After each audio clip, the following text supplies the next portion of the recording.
Brazil, Russia, India, China.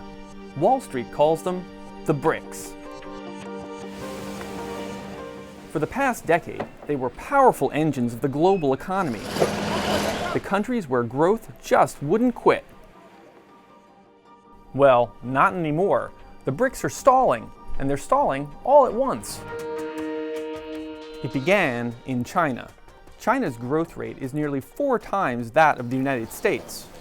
But last quarter, growth in China fell to 7.5%, the slowest pace in 15 years.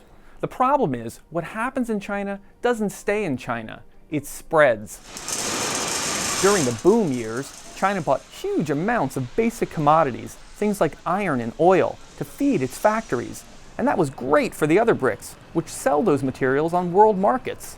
Only now, China is buying less, and commodity prices are falling.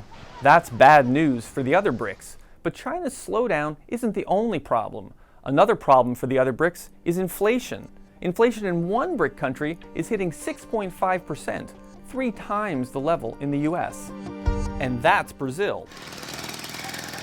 Rising prices are taking a big bite out of consumers' wallets. It's part of the reason we see Brazilians taking to the streets to protest poor public services, corruption, and rising costs.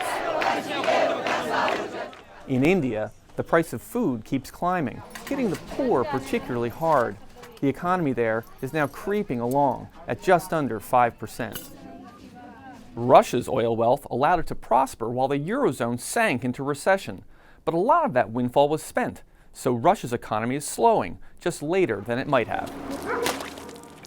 All of this puts the United States back in a familiar position as an engine of global growth.